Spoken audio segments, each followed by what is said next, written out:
Welcome back to Alchemical Astrology.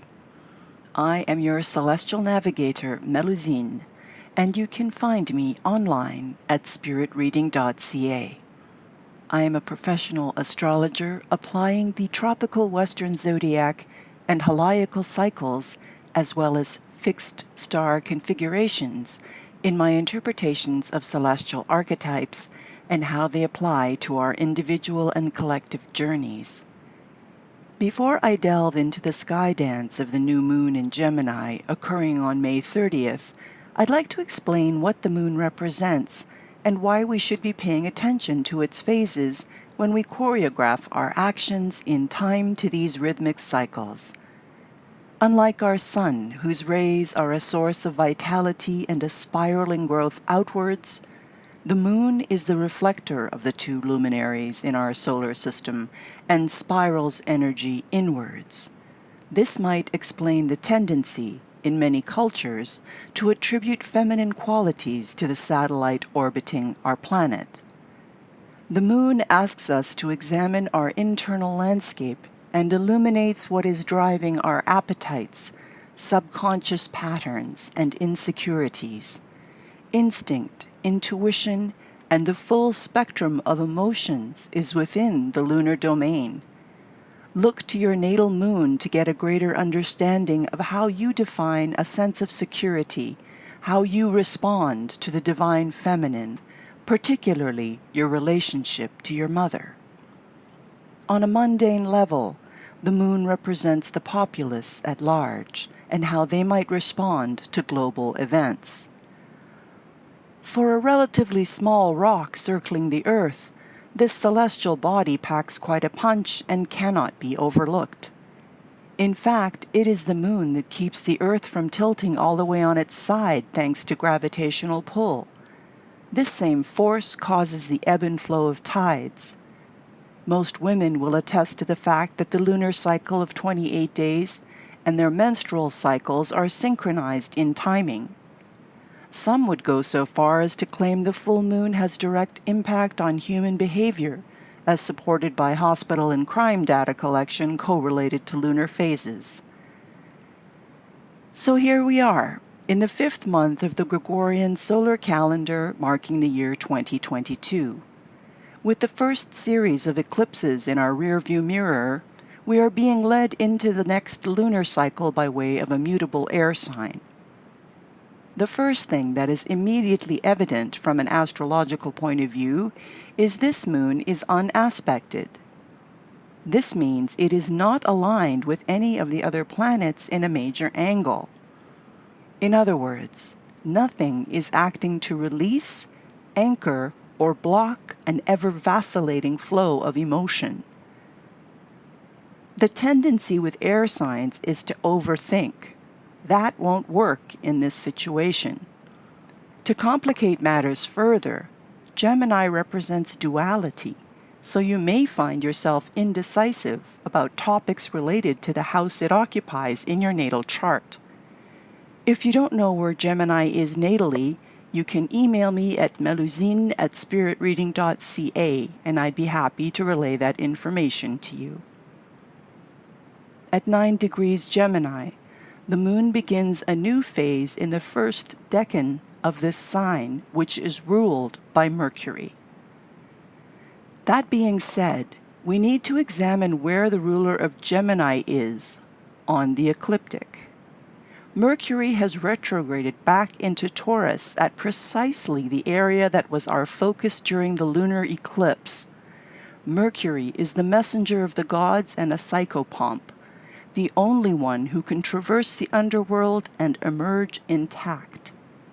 The message Mercury delivers is to retrace your steps regarding the eclipse energies and evaluate their impact, particularly when it comes to your sense of self-worth, your values, and how you manage your resources. With Venus in her ruling sign of Taurus, she will assist you in these matters. Now is not the time to take action or make any long-term contractual commitments. I emphasize this because Mercury is aspecting 3 outer planets. Pluto, Neptune, and Saturn, which are also in later degrees of Capricorn, Pisces, and Aquarius, respectively. On the mundane level, Saturn squaring Mercury manifests as further attempts by authorities to hold on to power by restricting flow of information. That's where the lead sits in this transit chart. However, Mercury trine Pluto affords you the advantage of penetrating through lies and exposing any false narratives. So be on the alert for mixed messages and trickster energy. Transformation in this lineup is made possible by spiritual attunement, thanks to Neptune sextiling Mercury. The key to clarity won't be coming from your intellect, but from your heart wisdom. Put faith in your dreams and intuition if you want to break out of the matrix. This might prove challenging if you have a lot of fire in your natal chart, as Mars and Jupiter are conjunct in Aries. This is Martian territory, and Jupiter is acting as the cheerleader, which might spark you into impulsive action. Be aware that they are moving towards Chiron, the place of wounding that revolves around self-identity. Resist the temptation to be bold and impetuous, and tend to your personal garden, patiently planting seeds in the fertile soil of your imagination. Of course, this report would not be complete without addressing the fixed star at center stage. In this case, it is one of the 4 Persian royal stars, Aldebaran, in the constellation of Taurus. It is the left eye of the bull, the watcher of the east, which marks the spring equinox. Aldebaran is a red star and has the nature of Mars. Greatness can be achieved if one operates with integrity and purity of thought. This new moon in proximity to the bull's eye points to a spiritual quest that transcends matter. One way to achieve this aim is to call upon the spirit of the violet. Her purple flowers can be seen carpeting forest floors and meadows in early spring.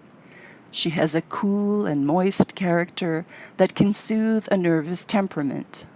Rich in calcium, magnesium, and vitamins A and C, you can add the flowers as salad toppings or as a strong tea, which flushes the respiratory tract. Leaves can reduce puffy eyes, or as a poultice they can reduce inflammation and skin irritations. Make your own vinegar by placing flowers into a jar of apple cider vinegar. Seal and store in a dark place for at least 2 weeks. Strain out the plant matter and store in a glass bottle in the refrigerator. You can use this as a hair rinse, bath soak, or tonic. Remember, only to harvest 10% of the yield and leave the rest when you are foraging for plants. Moving from the plant to the mineral kingdom, I draw your attention to the beautiful amethyst. This stone balances mood swings and calms the mind.